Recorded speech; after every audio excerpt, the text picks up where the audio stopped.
Hi, folks. Welcome to another episode of Film Study. This is Ken McCusick. We're here for the unpleasant task of talking about this game against the Raiders and the defense in particular tonight. Joining me to do that is Jordan Coe. Jordan, how are you doing? Pretty good, Ken. All things considered, pretty good. All right. Not an ideal situation. The Ravens lose a 10-point lead in the fourth quarter. It's not like we haven't heard this song before. Number of different places to point the finger. The offense in the fourth quarter had a couple 3-and-outs that were not good. The officials certainly played their part in this. The secondary did not have a good fourth quarter. They actually, as a whole, I don't think they played particularly bad. And then there's always going to be people, no matter if it's coordinator's fault or whoever, that want to blame John Harbaugh right off the bat. It's the first point of refuge is, okay, that's John Harbaugh. We're never going to win. We're never, ever going to win until we get rid of John Harbaugh. Well, also, you leave the special teams off this list. Huge part of the problem, both in the fourth quarter and for the balance of the game. Just has not been historically what we expect from Ravens football. Justin Tucker is 1 for 7 for his last 7 kicks from over 50. I mean, and not bad misses too. Like, that's what's really bizarre about it. It's not like he's really in his head. It's just like he's slightly off. And both this kick and the miss in the Kansas City game were really within what looked like 2.5 feet or less, maybe. And so it's just, it's bizarre. I do have a question because his productivity has dropped off the last 2 years prior to this year. He's about 8 points above the league average. I think he was only 3.5 last year. This year, who knows? He could be in negative territory all of a sudden. He also is 35. And so the question is, you've got to ask the question, is it Jordan Stout now, who's been here for exactly this 3-year overlap where Tucker's had his least productive seasons, or is it Tucker's age? That's also, part of the issue here. And I think you go with either, but I think it's very hard to understate the importance of having a Hall of Fame holder in there to do that job. I'm never given that any meaningful consideration until right this moment. But, man, Jordan Stout has been frustrating. This is not a podcast about special teams, and I know you don't have one, so maybe this is the spot to do it. But my former co-host Gabe Ferguson, he and I watch the games together. We talk a lot of football together. He's always been frustrated with Jordan Stout, and if you layered in, if you think about it, holds could be the difference between being up. Some of the margins of these kicks, again, it's not like Tucker is badly missing these kicks, right? It's not like he's coming up way short. It's not like some of the things that you would think are the standout things that kickers would miss on. Those aren't what are happening here, which make you struggle to be like, oh, well, he's just getting old, right? Like, if all the kicks were just coming up short, if we were getting maxed over and the back end of his career, like, he couldn't hit kicks over 50 yards because he couldn't kick it that far anymore, or felt like it. That's not what this feels like. And man, that's ammunition for the folks that want to be critical of Jordan Stout. He made a kick during practice for 67 or 68 yards. I watched the officials call it no good. They called it short, or one official convinced the other that it was short, and then they both kind of waved their hand off. But the video evidence seems to indicate that it was good. Off a tee, I assume too, right? No, not off a tee. Okay. This is a regular practice kick. No, nobody's trying to block it, but they were basically trying to kick that from that distance, and it was towards the building, and that for what that means, and impressive certainly that he kicked that. So I don't think it's a leg strength issue, and I would guess this may be a question for Friday morning GM that I'd bring up, but if you had to use I think I'll bring it up there. If you had to use an extra roster spot to carry Sam Cook on the roster again, and that point may have passed now. It may not be possible to do it. And his job was only to be a holder. Okay. I don't think there's a doubt in my mind that it might be worth it. Given how you really have less burden to bear on the kickoff. You don't really need those players. Other teams are proving that they can kick the ball in the ends every time. The Ravens have tried to pooch it. They've had a couple. They put 4 in the end zone this time intentionally, but basically they've tried to play the game and carried extra special teams players and had extra injury risk because of it. And if you could cut one of those players that you need it for kickoffs, but you don't need him for punts, for example, then I think it all of a sudden makes a lot of sense that you could carry a second player just to hold. And do you need Jordan Stout?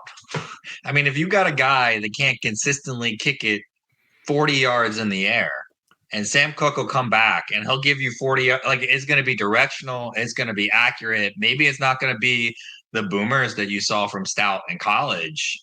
I mean, even aside from roster spot, would you be willing to sacrifice cap space for that trade-off? Because you can't say that Jordan Stout lost this game with that kick, but it certainly put the Ravens well behind what they needed to do, and it allowed the Raiders to run the ball twice at the end of that possession in a way that if everything else happened the same way, and it was a 45-yard kick instead of a 20-yard kick, then or a 19-yard kick is what it ended up being, right? They have to throw the ball there twice, right? And predictably so. And so when you're in that situation, it's very hard to say that didn't fundamentally affect the outcome of this game. I'm hard pressed to say that Tucker missing the kick in the Kansas City game didn't affect the outcome of that game. And so if you assume that Jordan Stout is a part of any of those, and I'm not saying that I think he is, so like I said, I haven't even given this any consideration, but yike. And there are plenty of decent punters. And if you're going out there and finding a good holder, it doesn't have to be Sam Cook. Give me anybody, right? Because this is Lamar in his prime. No, I'm not doing that. If I'm making the change, I think, first of all, let me just say this about Stout. Stout has absolutely been booming the ball all summer. So I'm not looking to replace Stout the punter. He boomed the ball in college. He boomed the call. I mean, his history is being able to boom the ball, right? So there's a little Kyle Baller factor here. He can get down on one knee and throw the ball through the uprights, but if he can't punt in games, who gives a crap? Well, I don't disagree with that. He hasn't been at the bottom of the league in terms of what he's provided the Ravens as a punter. In fact, he's been above average.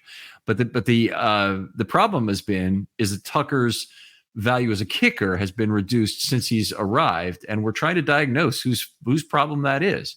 I don't think it's the long snapper, because they've had 2 different long snappers. Actually, they've had 3 different long snappers. They've had more in the 3 years that it's been. So they've really had to change at long snapper every year. I don't think that's it. I think the problem, if you had to spot it, was probably at holder. And I'm also curious what EPA numbers might look like on some of those punts, right? Because this whole idea of net yardage isn't hurting the team fine, right? But you can't have a guy that's going to kick the ball 24 yards when you need to kick the ball 60, right? Yeah, so you want expected win probability, I think, is what you want on the. Yeah, that's expected. Expected points added is fine. I think both of those are rooted the same. They're very different in the second half of a football game. I'll just say that without going into this. This is a 10-minute or 15-minute discussion. Yeah. Anyway, expected wins, expected points, whatever your fancy is. This idea that if whatever probability number or win number you're looking at was altered significantly by the Jordan Stout punt, you got to assume that there was a pretty hefty percentage swing when that went 19 yards instead of going 40 yards. Yeah, it easily could have changed their chance to win that game by 10%, and maybe more. It very well could have been more. But anyway, that's probably the biggest negative outcome that you could have for a punter for their career. You get a kick blocked, you get a kick return for a touchdown. You're not blaming it on the punter, you're blaming it on the return squad as well. The Holman penalty was bad as well. I don't want to go into all this, but there were so many really bad plays in this game. And Harbaugh, in some ways he kind of took the high road today, in some ways the low road in how he talked to the at the podium today, but he talked about, you can blame the officials for certain penalties, and he called out the big ones that everybody thinks were lousy calls. And then he says, but what are you gonna do about the false start? And Derrick Henry's 2 false starts were incredibly costly. 2 of them. And I don't think I can't remember a running back for the Ravens committing 2 false start penalties in one game. I mean, it's just It'd be unusual. It does happen, but I mean, one does happen, but you're right. I can't remember it either. And he was there to be a pusher on the play, so it was a tush push kind of a opportunity. They had it lined up the way they wanted it. Of course, the Raiders were also lined up to try and stop it as well, but it would have been a good opportunity, and that would have helped the Ravens come a lot closer to putting away that game if they'd gotten that first down for sure. So frustrating indeed. I want to get back to talking about the defense though a little bit, and obviously we can talk about all those things. I think if you're going to blame coaching, by the way, maybe we just start with this as far as the defense goes. I think the blame has to go to Orr and not Harbaugh. If you're going to hire a defense, I mean, you can say it was a lousy hire by Harbaugh to hire Orr, if you want to say that. But I think that Orr is now they had two players that were absolutely killing them, Bowers and Adams. Okay, and they were basically the entire offense for the Las Vegas Raiders in this game. And they could not find an in-game solution to limit them. And maybe they don't have the base scheme that works with it. Maybe, just a robber concept is too complicated a thing to bring into the game at a specific time that would have disrupted the kind of the rhythm that Minshew was in. But it was something, they for the second straight week, they needed something to disrupt the plan. The first week against Kansas City, it was disrupting the success that Kansas City had with the bunch formation and, getting off with picks and rubs and being able to do things.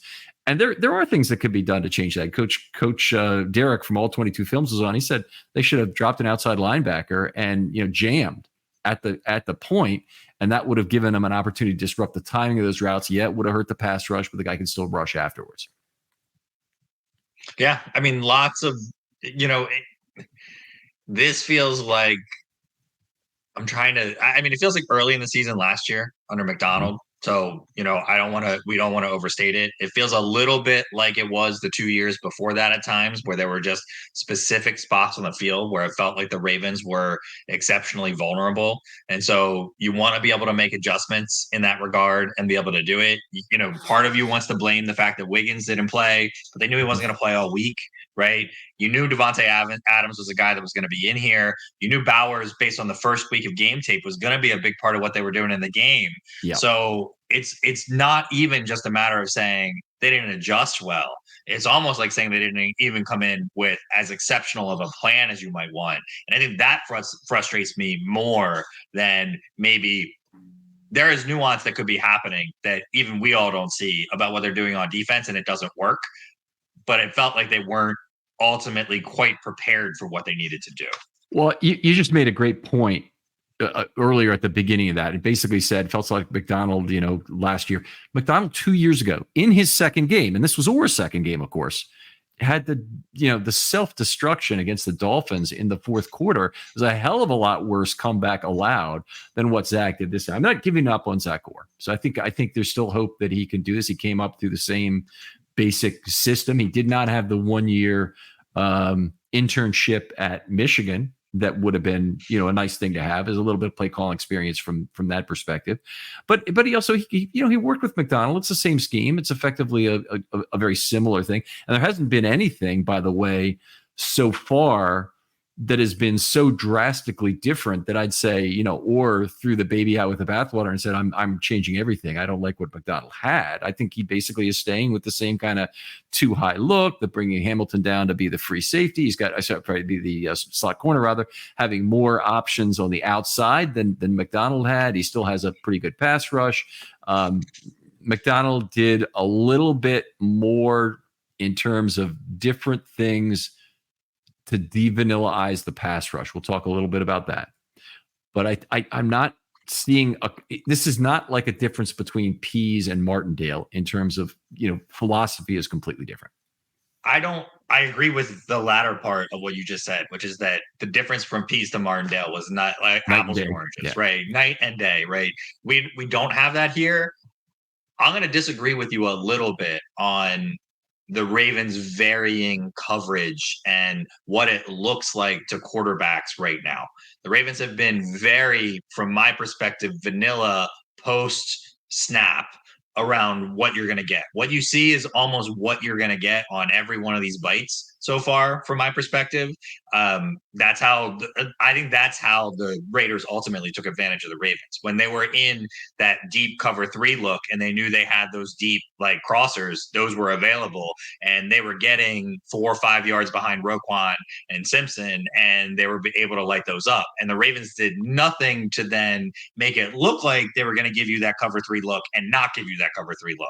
And ultimately, that was the thing that I think really distinguished Macdonald. Everybody wanted to give a lot of that credit to what he did with the pass rush, and some of that you had to do hand in hand because you had to uniquely create what you were doing in the pass rush to make it different in terms of what you were doing on the back end. I still think you can mix some of that up more than the Ravens have so far this season.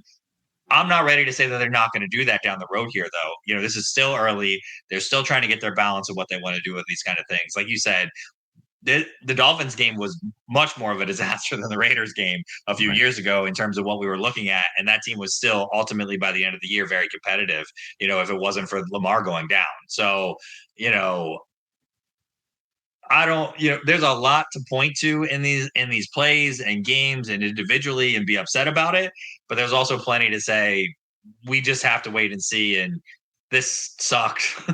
We didn't love it, but you know, you live and you learn. And sometimes you got to take some lumps to find out whether you got it or you don't. And I'd rather take them in week 2 when you got time to catch up than week 16 when a game really matters. Yeah. Okay. Agree with pretty much everything you said. The weakness of the Ravens right now is really showing out to be the L2, L3 area in the middle of the field. It's behind the linebackers and in front of the safeties. And unfortunately, some of that's on the linebackers, but some of it's on the safeties. I don't think the safety play from Eddie Jackson has been particularly good. He's not lit it up. And I don't think Marcus Williams has played all that well so far. So hopefully he's a guy who will come on, will have some better things to do. I think some of it is, you know, giving a guy like Jackson who's a lot of experience as a ball hawk, the ability to come down and come after the football in some ways. So you have your matchup zones. You decide whether you really want to go with one of those safeties high or two, and then you mix that up some and you decide how you're gonna play it.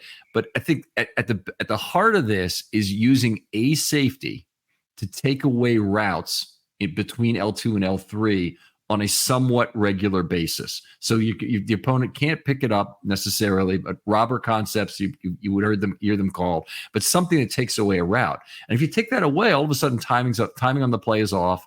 It's not what they see is what they get. And it's a better chance for the defense to create variance they need to get off the field.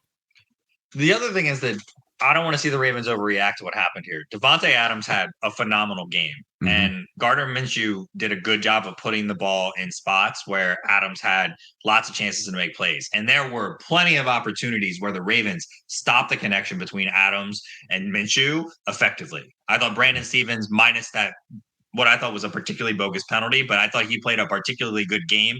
A couple of those catches that Adams had, that could have been prime Darrelle Revis, and he's making those catches. Right. And the one leaning out of bounds, there's no defense for that. There's no defense at all. If he'd hit him somehow while the play's being made, he's just taking a risk of a pass interference call that probably is stupid. There was another inside shoulder throw. Usually you see the back shoulder fade-ish type throw on the sidelines. There was another inside shoulder throw that, again, Stevens was hip for hip with Adams. And like, that's not an advisable throw. And Minshew was just throwing it up to the one guy that he could get. Now, whether you want to question the Ravens need to do a better job of bracketing in those situations to force Minshew to think a little bit more about not making those throws, fine. But I would not overstate this as one of those things. One or two of those catches don't ultimately get completed, and this is a completely different game as well. Right.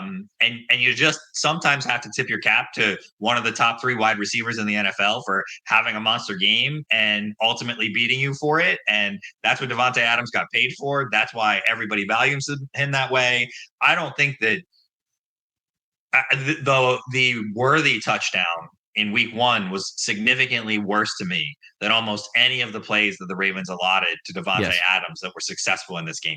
And so if you look at it from that perspective, they're building blocks to build on in that regard. You still see quality from Stevens. Maybe you can sign him an extension after this week.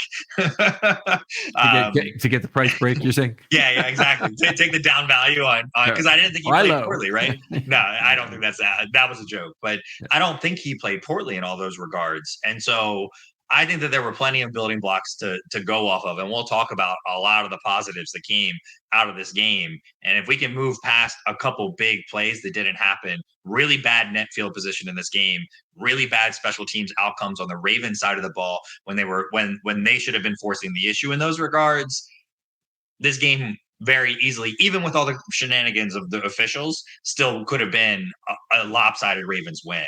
And so I don't want to lose that baby in the bathwater. Right. All right. Well, let's move on. And I think the one thing that you can talk about that's very positive from this game, the Ravens dominated it statistically, with the exception of frankly, of the penalties and some of the special teams play. But they dominated in terms of run defense. They allowed just one rushing first down, actually came on the 1 yard touchdown that was set up might have been after the Bowers catch, or it might have been after Bowers catch. Yeah, after the Bowers catch, took him to the 1. And they allowed 1.6 yards per play, and they allowed the long run they allowed all day was that 8 yard run that basically helped them set up the field goal at the end of the game. So it was an outstanding day of run defense, and it's good to see that, because you got to be good at something. All right, and it's not. They didn't play a lot of heavy units in this game. They played one jumbo snap at the end of the game, and they played 6 total base snaps the whole game. So basically, they were in big nickel. The bulk of plays, almost 75%, 44 out of 59 of the snaps. They had one of that was a kneel. I'm not counting, but 44 out of 59 snaps, so about 75%. They were in big nickel, and they stopped the run extremely effectively with that. Not every team can do that, by the way. Big nickel it's an anti-12 defense. The Ravens are using against 11. But, Devontae Adams on the field, no problem. He's a big slot. We're going to put in Hamilton and have him go against it. They really didn't use Ardarius Washington that much in this game. But he was in about 7 snaps or something, because they really thought they had what they needed to defend the style of receivers that the Raiders present with a big nickel. They certainly were effective against the run with it. Yeah, well, this defensive line for the Ravens, knock on wood, stays healthy, and you're going to continue to see, in my opinion, frontline production for the Ravens against the pass or against the run. They are incredibly stout and incredibly good. I mean, we saw it in week 1 when Brent Urban didn't even need to play, and we saw he needed to be active. I don't know if he needed to play. I don't think that we saw a huge downplay in performance, though, even without him. Right now, whether or not you would have wanted him in certain situations, etc., the Ravens have a really, really good, stout defensive line, and I think that it is showing its dividends. We saw it obviously against the run, but we're also seeing it against the pass. And you see the big game that Ojai and Van Noy had in this game, and some of that is when a quarterback is looking up the field and that pocket is pushing back towards them, even if only slightly, but is not separating, is not opening. If the double teams are happening on the inside instead of on the outside, that's when you see a lot of these opportunities happen. And a guy like Van Noy is going to feast off of those. If you look at his career historically, he's not that edge rusher, right? He needs to be able to be in those isolated one-on-one situations. If the interior of the line is going to continue to provide that for the balance of the season for the Ravens defense, they're only going to continue to get better. And they're going to figure out how to reconfigure what they're doing on the back 7, not even needing to try and be deceptive in some of these instances. And I think that there might have been some of this happening where Kyle Hamilton was blitzing late in the game. He wasn't quite at the line of scrimmage when he was doing it, which I didn't love. And he could have just been in coverage somewhere. Right, like just that extra guy in coverage, taking away around. That's all. Right, exactly. Or just creating less space, whatever that needed to be. I think if we continue to see, and especially if Urban and Washington can continue to be as stout as they were on early downs against the run, and they were in this game, keeping your really good pass rushers rested, and then using that combination of mix and match of Pierce and Matabike and Jones to pair up with those edge rushers, and Ojabo I thought even played well. And the Ravens are going to just need to rush whatever combination of 4 of those that they want, or even be deceptive within that. That's going to allow them to, I think, be a lot better against the pass down the stretch too. Yeah, it was a good, solid game for the pass rush. I do want to get into that a little bit later, because I think it can be overstated how good they were. And it was a big reversal of Ojai in this game in terms of his finishes relative to pressures than he's ever had before. And that was actually microcosm of the Ravens' problem in general is they actually gave up a lot of ATS opportunities in this game, despite having a great sack total, which is very unusual. It's not a combination that typically goes together, but it's something that actually hurt the Ravens here. They got a turnover in this game. I thought it was a great play by Humphrey. Humphrey did what he's been doing, looking back and finding the football all summer. By the way, that's just been one of the standout things about camp. He's the Ravens' best player for camp. He's making plays every day. He's finding the football. He and Oweh both, I think, had to be kind of either told, or they had certain segments, certainly at towards the end of practice, where the defense plays at a lower speed than the offense does, so that they're getting their timing down more for the offense. We see some of that, but Humphrey's ability to find the football in the air is at the highest point it's been in his entire career. A guy looks to me like he's playing well enough that he can still play corner right now, but there's no doubt in my mind that he's going to be able to make a transition to safety pretty effectively. Which would be a perfect balance for the Ravens' future of this team. I thought he played exceptionally well too. So, and we can talk more about the pass rush and what they were trying to do with that, obviously, but the guys that were getting it done on first down and their continued ability to get it done on first down allows them to do a lot of the other things that they want to do later in the game. And it was really effective. Yeah, a lot of snap management is going on by the Ravens with having the Harrison-Robinson combination in there, for example, on first down in terms of keeping people healthy. That said, they're overworking Oweh like nobody's business right now. They are really overworking him in a way. I'm scared what the outcome may be because they're so dependent on him right now. But we'll maybe come back and talk about this a little bit later. In addition to the turnover they had from Humphrey, what I wanted to get into with the turnovers is they really had three good opportunities for turnovers. The Humphrey, little bit of a bouncer, and I never really saw just how bad the bounce was. Humphrey knew he didn't catch the ball, and he let it be known right away because he wasn't jumping up and down and pretending like he did catch it. And Oweh, the strip sack on the very first play, they didn't happen to fall on that ball. And it's just kind of a fortunate thing that Miller was beaten so badly by Oweh that his focus immediately was shifted back towards the quarterback, and he got on that ball very quickly. Yeah. You gotta make those turnover making plays, and you gotta be able to convert them sometimes in these games to win. And the Ravens did it exceptionally well last year. And so it's going to be something certainly some of it is luck, and it's something to keep an eye on. But you want to see the opportunities keep coming. And if they have, I feel like as though the Ravens didn't have a significant imbalance of plays where it felt like they should have turned the ball over. Even the Spillane interception, as an example, was pretty fluky off of Bateman's hands, right? And so if you're keeping the plays where you should be turning it over down and creating plays where you should be creating turnovers, that's the way to do it, even if the outcomes look a little like they did today or yesterday, where it's balanced in terms of final numbers. What's your reaction to the Bateman deflected interception? Because I've got an immediate reaction to it that it really bothers me on a level, but I'd love to hear your reaction to it first. I didn't love the throw from Lamar into what appeared to be double coverage, but the ball was in a spot that he should have caught the ball. Yeah. And so he should have caught the ball. And you want to talk about Bateman and Lamar not having trust. And I mean, that's it, right? Lamar likes to make those kind of throws. That's the throws that he's made to Mark Andrews in his career. He makes those kind of throws to Zay Flowers. I think all this backyard football stuff is overrated. I think Lamar, for his style of whatever he wants to do in terms of throwing the ball, doesn't like what he gets from Bateman at the catch point. And whether you think that's justified or not, they need to figure out what that is. And then this is as simple as Monken getting that down, though, right? He needs to be able to see that too, and they need to stop calling Bateman on routes that are going to look like that. Then, give Bateman Aguilar's role and give Aguilar Bateman's role, and you might get what you want out of all that.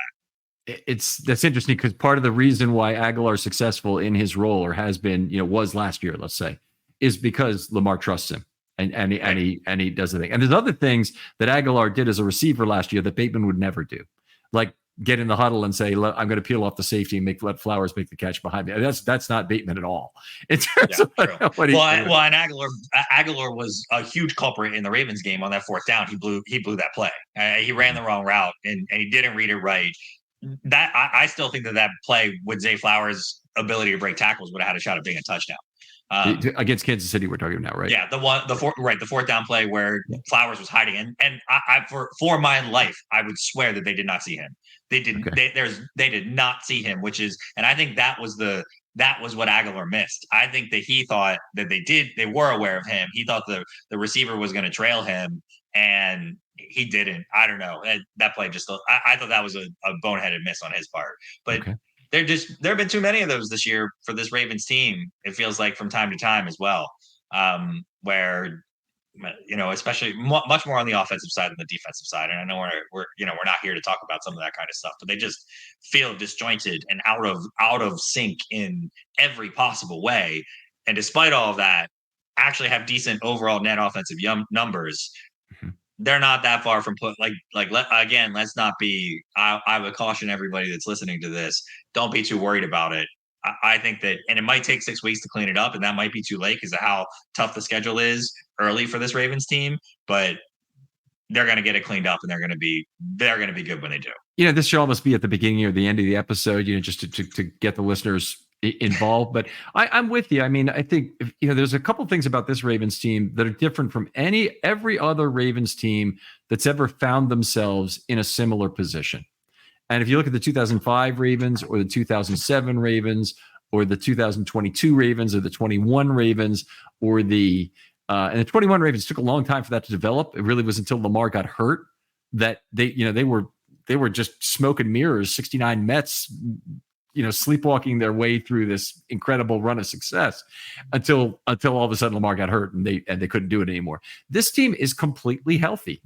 They have one of the best players in the NFL leading the offense, whether you think he's played great so far or not. And I think he's played well so far at the very top. But no, he really hasn't been in terms of his passing relative to his opportunity set, maybe, but he's been okay.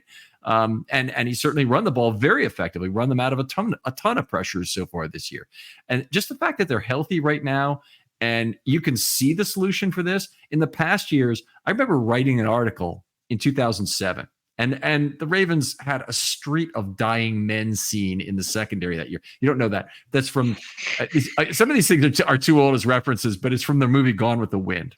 And there's this scene where basically Scarlett O'Hara is walking through the middle of. If I have to explain this, it's not going to be that funny.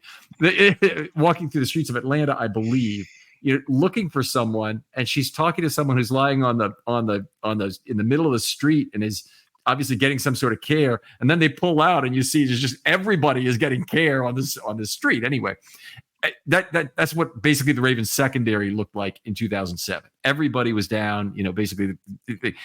I remember writing an article about the exponential defensive improvement theory, that getting back either Terrell Suggs or some other specific player that was in the secondary was going to exponentially improve how the Ravens did. It's if you believe in that, was the nature of that article here.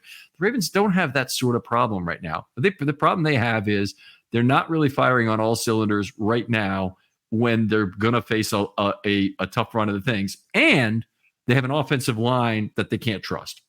But other than that, there's no other element of this defense that I think you just can't trust. The safeties, they might not be good enough.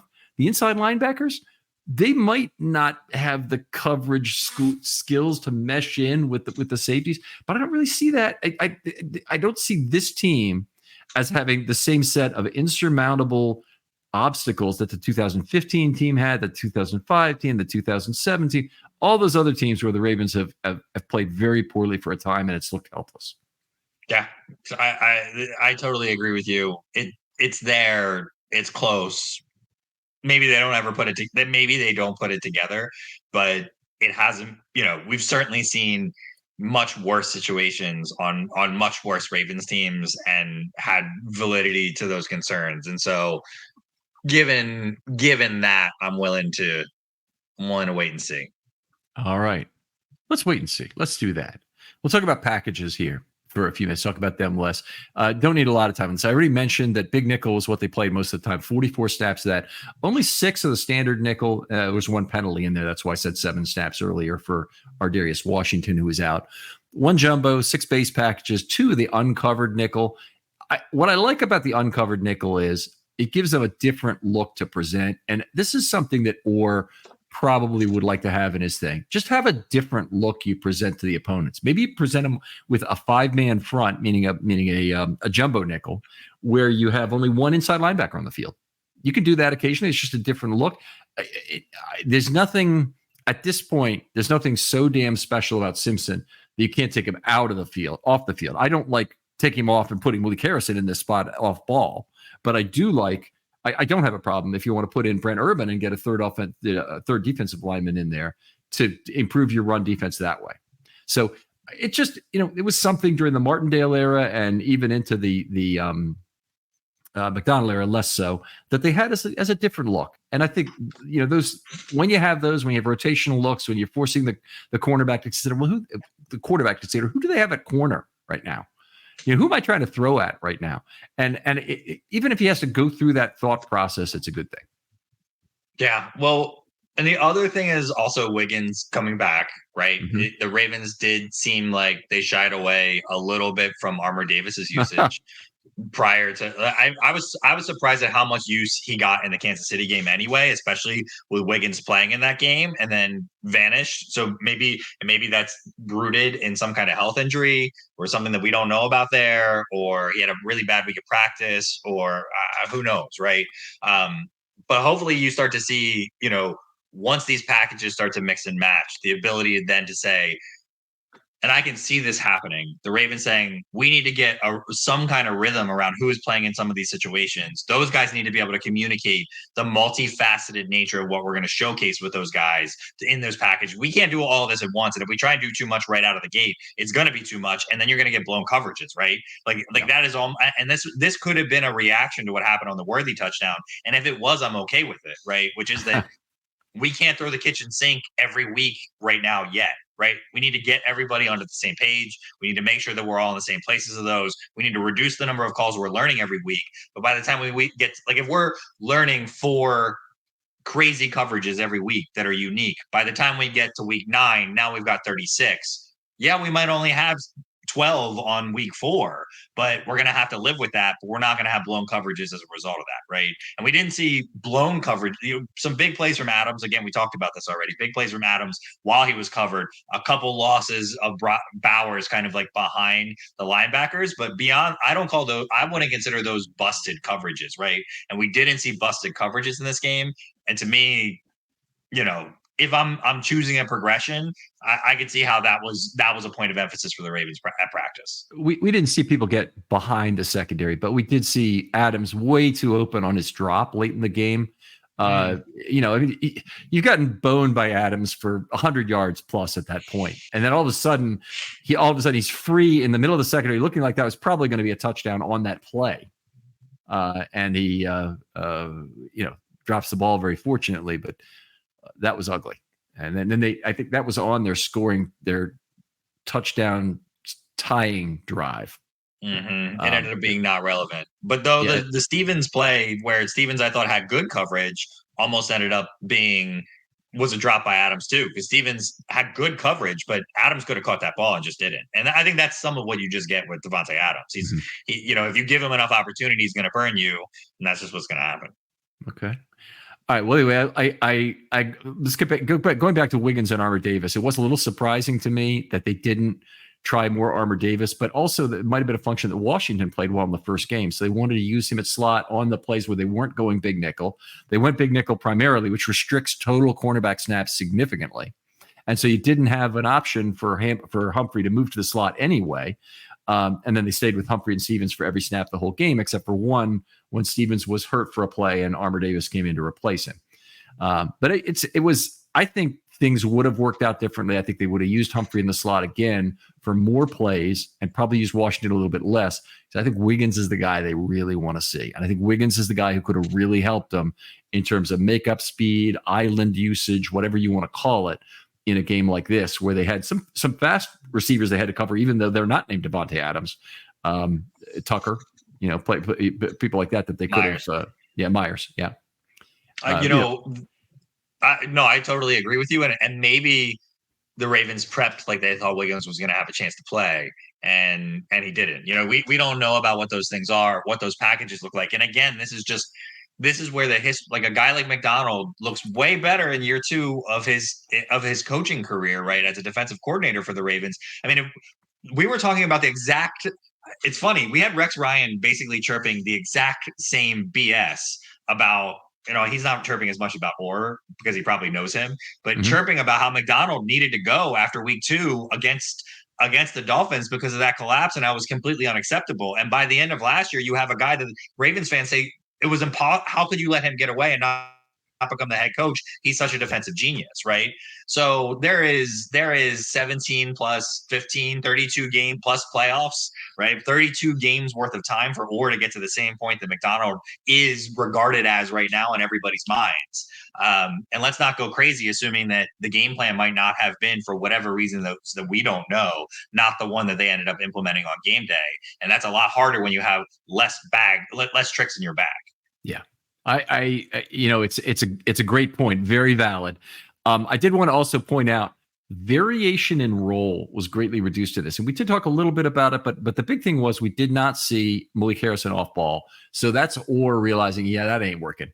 And so I'm at least happy to see that. And they've got him back in the role where his body is built for it. He was effective at it last year. When you consider him as a Sam linebacker, he's certainly not a terrible cover guy. When he's an inside linebacker and he has more front to back responsibility, more responsibility for a deeper drop, that's when he's really outmatched. He also, for the second straight week, he had a really bad and costly missed tackle on the outside. And that's something as a linebacker, just even with his background, he's got to be better at making those decisions. That means approaching the guy differently. It means, trying to maintain leverage properly relative to that guy. It's not easy. Tackling the open field is a hard thing. Offensive players are trying to make you miss, and they're damn good at it, generally speaking, at this level. But it still was a very bad play for the second straight week. I think both of them are on the left side there, pretty much at the same spot on the field. I am not a Malik Harrison lover, and I think that I don't think that the Ravens. You want to talk about a guy that I would take off the field and give Sam Cook a spot just to hold the ball. For me, it's Malik Harrison. I think Tavius Robinson gives you the same physicality on rundowns as the Sam linebacker. He gives you the same equivalent pass defense in terms of what you need. Maybe you don't want to let Harrison off the roster because you're a little worried about depth long term, but Harrison had no place on the field as inside linebacker over Trenton Simpson in week 1. And in my opinion, he is a true backup in the sense of, I would rather the Ravens go out and get Christian Welch and let him play in that spot. Well, if it came to it, okay, if they lost Roquan and the nuclear option here, Malik would only be the fill-in for the rest of that game at the Mike linebacker. But they don't have anybody else who really fits that role. Not Ross, not Simpson on a limited basis. Not I don't think so anyway, and not who's the other linebacker they have that I'm forgetting right now? Harrison is the only guy anyway that they have on the team who would make any sense. I think they'd go to the street at that point because I think the body type needed for the Mike linebacker position, specifically on a 2-down basis, is so common that you don't have to worry about not being able to find it. You don't even really have to be worried about having it on your practice squad. He's not going to be your signal caller. He's just going to be somebody who really knows how to play run defense and is a good thumper. And then on third down, you're going to move Simpson over to that side, which is going to be a bigger job in terms of prepping him for that role. And you're going to then bring in a dime back probably to play next to him. I think I don't think you have to worry about Malik Harrison getting you through more than the end of a game. But Malik Harrison has tremendous value. He's a 5-unit special teams player. I mean, he's been a decent Sam linebacker. He's a good early down snap reliever. Yeah, you get Tavius Robinson, but who are you going to put in with Tavius? Well, when Adisa Isaac is healthy, maybe you got somebody else who you can put in the game and see there. I think I want an experienced guy who knows how to play the run on first down out there. And I think you get that from Harrison. So I think the mismatch is in having him play off ball, which really is a mismatch of having him play both off ball and on ball, given it's really two different body types. I'll put it this way. If the Ravens play Kansas City again and Malik Harrison plays a single snap, Kansas City, no, hear me out. Okay. Kansas City will ISO him and they'll beat him. And they'll do it every single time he's on the field. He should not. And teams that will hunt him. And Malik Harrison lost those matches 5 years ago when Kansas City hunted him in those games. They hunted him. They hunt him every time the Ravens play him. And they've hunted Patrick Queen whenever they've had him. It's true. They know how to do that. And the play that happened this week with the Raiders was reminiscent to me of that. Now, I don't know that the Raiders were as sophisticated on offense as going at Harrison in that same way. But if I'm an offensive coordinator and I see Malik Harrison on the field, I've got an audible package for every single snap that isolates him and goes after him because he cannot play pass defense. He can't. He's definitely, he's not the same player in terms of body shape that he was. You're saying, and even then, Kansas City hunted him. Well, I mean, they destroyed Patrick Queen in the 2020 game. They were both rookies. Harrison wasn't really getting playing time at that point, but they destroyed Patrick Queen. What's the Monday night? It was either a Thursday night or a Monday night. That's game. The one. 2020. No, they went after Harrison like 6 times in that game. There were at least 4 Kelce catches. Okay. One-on-one. I will have the Harrison. answer for you before part 2 of the show. Okay, let me just promise you that, and we'll do this. But in the specific game I'm talking about for 2020, there were 5 separate occurrences during the game where there was post-play emotion shown to basically slap Patrick Queen back and forth across the face several times to get him to do the right coverage. So that game pissed me off like nobody else's business in terms of. All right. Anyway, Malik Harrison is one of those guys that I agree with you. There's more value than I'm giving him credit on. But I think he's again, and this is just the way the NFL operates. If you have guys that can be targeted like that, and Daniel Falele falls into this group right now, right? Like if you have guys that can be targeted like that, they're going to create significant negative plays on either side of the ball for a player. They are guys that you should really think significantly about putting onto the field. I hope John Harbaugh and the Ravens offense is listening. Now, Daniel didn't have a good game this year. We just finished scoring it, and I haven't tabulated it yet, so I don't really want to talk about it yet. Okay. But it was a tough game for Daniel. All right. I want to talk about the pass rush a little bit before we wrap up part 1 of the show. But I briefly entered with this point, so I want to get people thinking about this before we go. The Ravens got good pressure. They got good pressure. When they got good pressure, they finished. Let's put it that way. On Minshew. They got a bunch of good quarterback hits. They got 9 times they knocked him down, but they only got 15 total pressures in the game. So they only had 6 times where they had somebody in the cone or were getting close and they didn't get there. And normally everybody's problem is the Ravens just aren't finishers. They don't close out sacks. They miss too many sacks. And I first of all, the pressures are tremendously valuable. So you treat them with the respect they're due. And then there's been players like specifically like Owe, who have not finished at the rate that people think is appropriate, and at the rate that Owe would want appropriate. And in this game, he had 2.5 sacks, but that was the entirety of his pressure events for the game. And I'm not saying that's bad, but that's all he had for the whole game. Van Noy had 2 sacks, but he also had a bunch of other pressures. Matabike had a bunch of pressures and no sacks.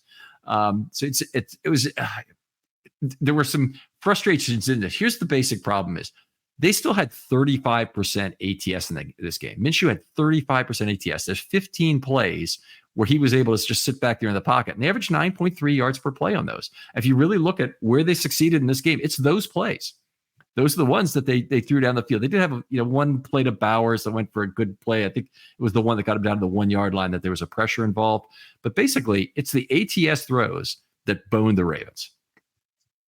I mean, and that's going to be, I think that you'll typically see that kind of outcome in any game. Sure. The ATS throws are the ones that are going to beat you, and you've got to figure out that's the front half to the back half of what the Ravens are trying to do, right? And you're seeing very much what was the year with Jernigan and Suggs and Doomerville where they were just like exceptional with 4 and Nada. Yeah, in 2014 they were just exceptional with 4 rushers and they were impossible to stop, and it didn't really make a difference, right?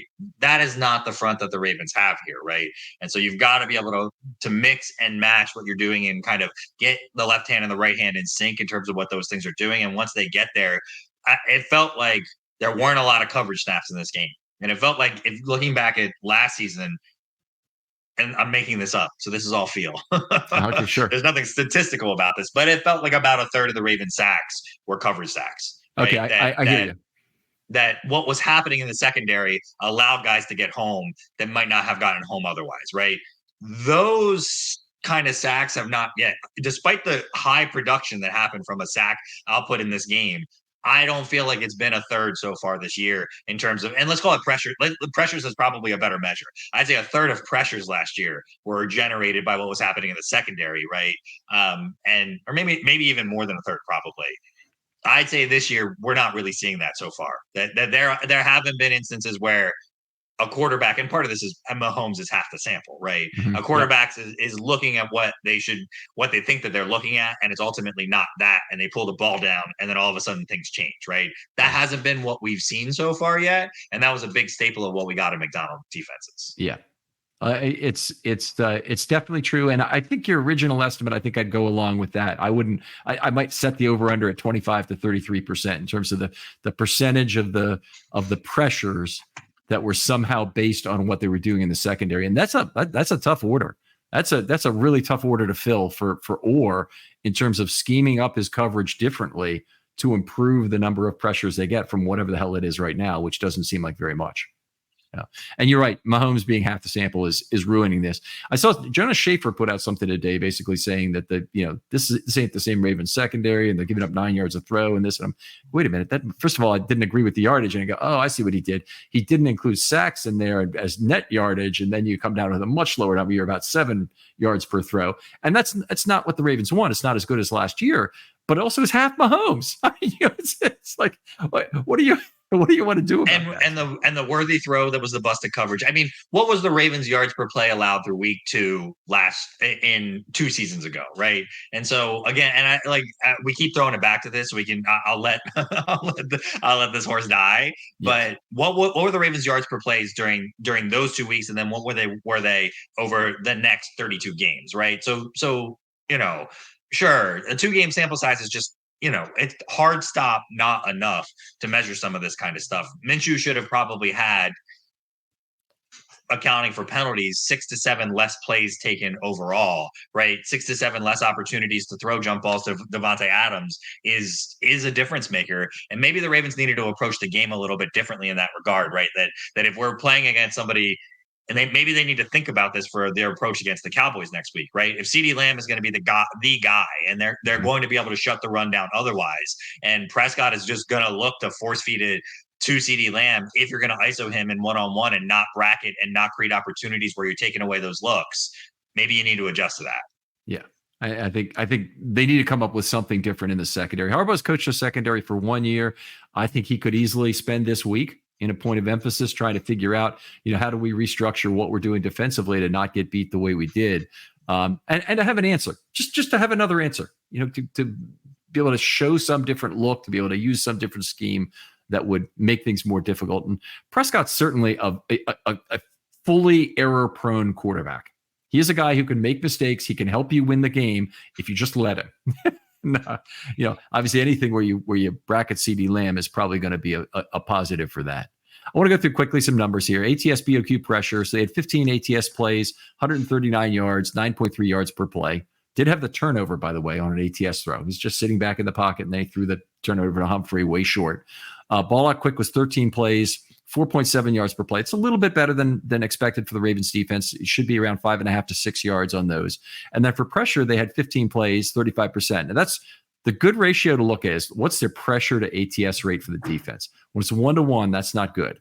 You want to see a ratio of something like 3-2, 7-4, something like that. In that relationship is a good ratio. 1-to-1 is not good.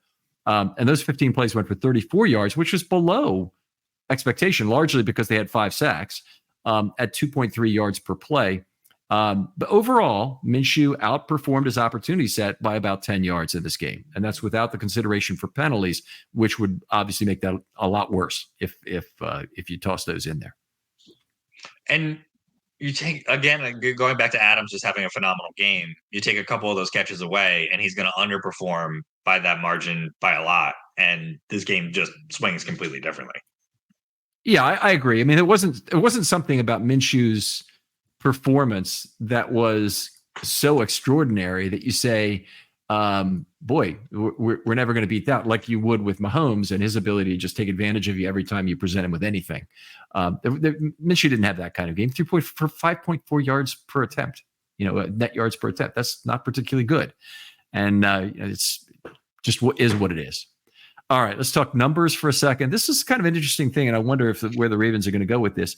They rushed three times, 4.3 yards per play, rushed 29 times. 29 times this game, they rushed 4 for 142 yards, 4.9 yards per play on average. That included 5 sacks. That's and also the turnover.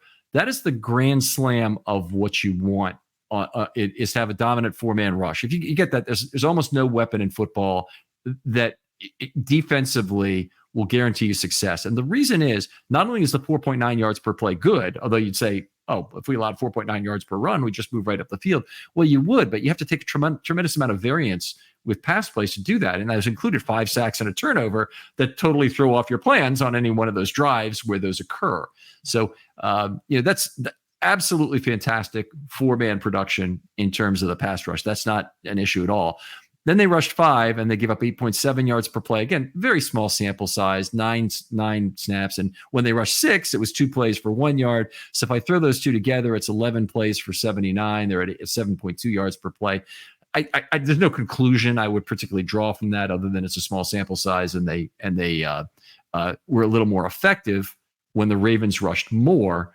But maybe the thing for Orr to ask himself and to really look at when they're looking at the film, which they've already done, obviously, is to say, how can we fill in behind the player we blitz? And 100% of the time, by the way, that was either Simpson or Hamilton.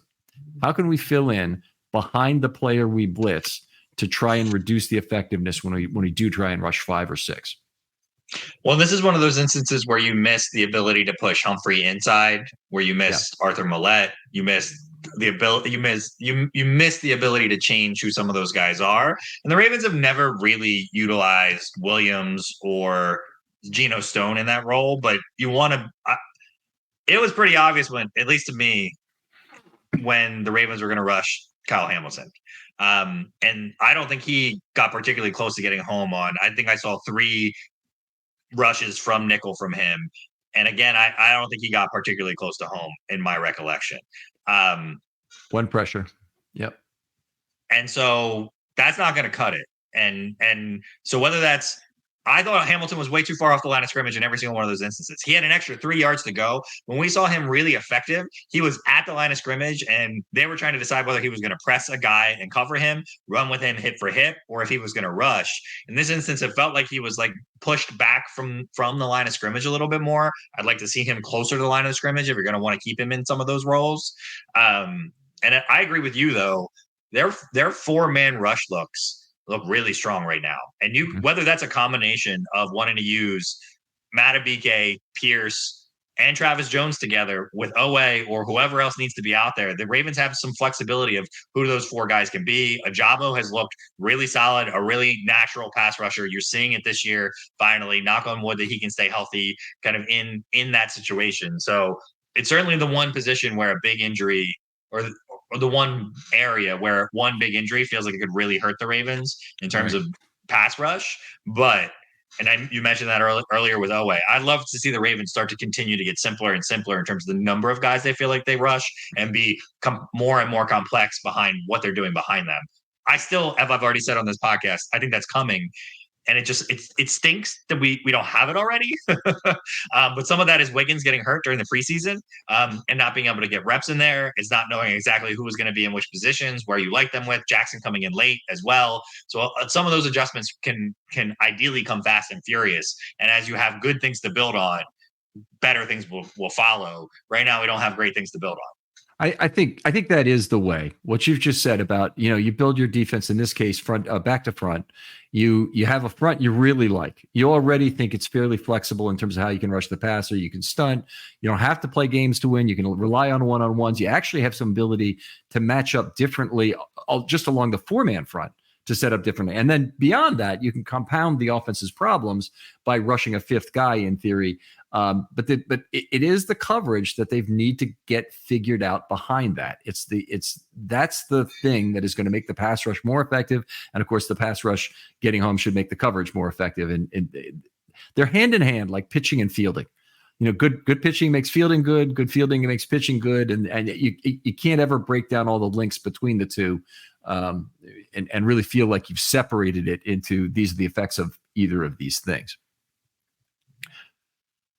All right, let me jump on we'll talk about deceptive elements real quickly. 10 off-ball blitzes. All of them were singles. The 0.23 per play is not particularly high. 6.4 yards per play on those plays is not a result that's such an outlier that you say anything. Here's the problem. They blitzed 10 times from off ball, and 6 of those ended up being ATS opportunities anyway.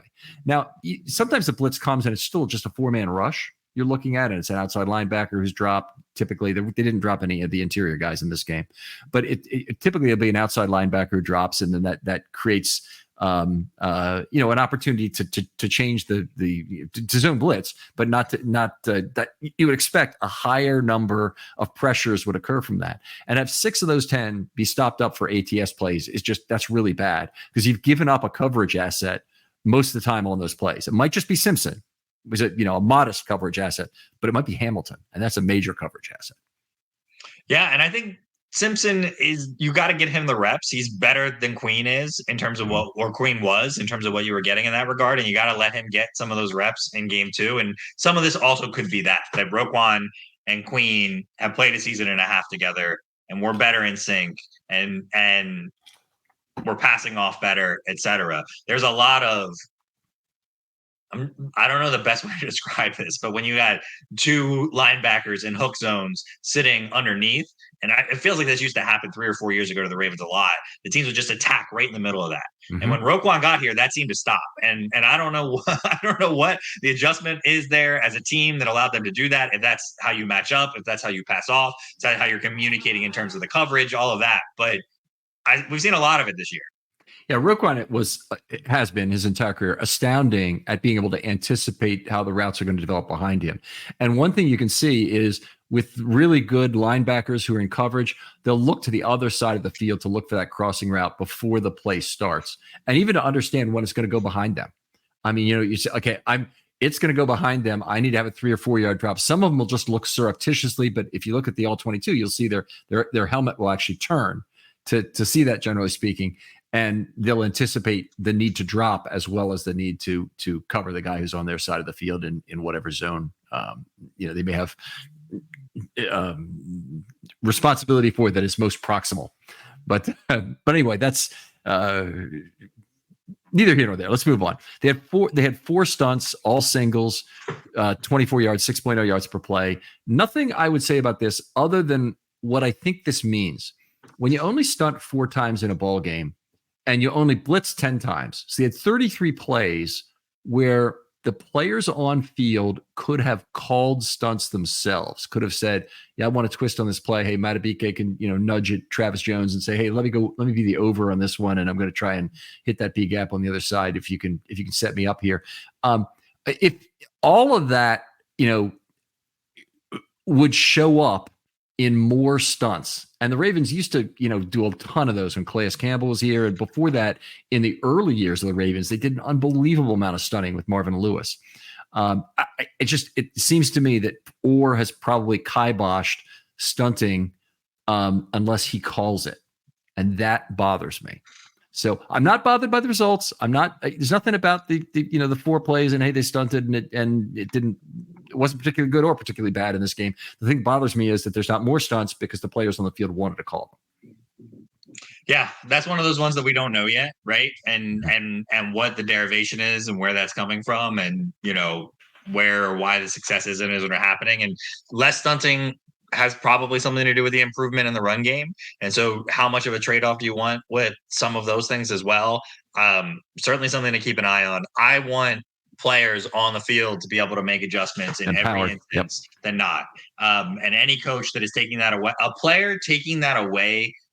coach taking that away that was a player, that was part of teams that audibled heavily, makes me think it won't last for very long if it is actually what's happening. Yeah, it is actually a little bit scary to think that might be occurring. And I don't, if you ever talk to a coach or defense coordinator at the podium, they'll always talk about empowering their players and blah blah blah blah blah blah blah. You can't always trust it. You have to actually see what happens, because sometimes it's do as I say, not as I do kind of thing. Especially with coaches. Yeah, it certainly can be that way. Okay, simulated pressures. They only had 3 of those where they dropped 2 players, 8.0 yards per play. Again, not enough to worry about that, but it's not a lot of simulated pressures in a game. I do think in terms of simulated pressures, I don't think they're getting a lot of value out of dropping Roquan from the line of scrimmage, which is who it often is, or Simpson, or even Hamilton sometimes. Hamilton is probably going to be the most adept at backing himself off into a valuable coverage position from the line of scrimmage. Roquan, I think you got to be more careful with him. I know that he likes to line up in the A gap sometimes, and it shows something different to the opponent, but I think it actually may be hurting the Ravens in some ways. Yeah, I don't know that I saw enough of any of that to have a feel for it, but we already see the Ravens make significant adjustments from week 1 to week 2. Simpson being a good example of that. Armour Davis seeing the field less. So again, this progression, the progression almost matters more than the outcome of what happened in the game prior to this moving forward. And as opposed to, I think historically, you look at what Patrick Queen gave you and you say, well, we know what we're like at this point in Patrick Queen's career. We know what we're getting from him, and we know what that looks like, right? There's plenty of room here to say we don't know what the rest of this is going to look like. There's still room for opportunity. Right. All right. Outstanding talking with you as always, Jordan. Tell folks where they can talk football with you online. Yeah, you guys can find me on Twitter at Raven Sit Room, X, whatever the heck you call it these days. Love to chat Ravens football there. Talk a little bit about what's happening in the games. All right. Other folks out there, if you'd like to be on a film study short, hit me up. If you'd like to help out the show, write a 50-year word review on any of the podcast platforms. Always appreciate that. And always like and subscribe if you're listening to this on YouTube. Always nice to increase the subscriber base a little bit there. We honestly are not very much into YouTube, to be honest, but having a little bit better number there probably will show up in the algorithm and help people find the show who've never seen it before. Jordan, thanks again for coming on. Thanks for having me, Ken. And we'll talk to you next time on Film Study.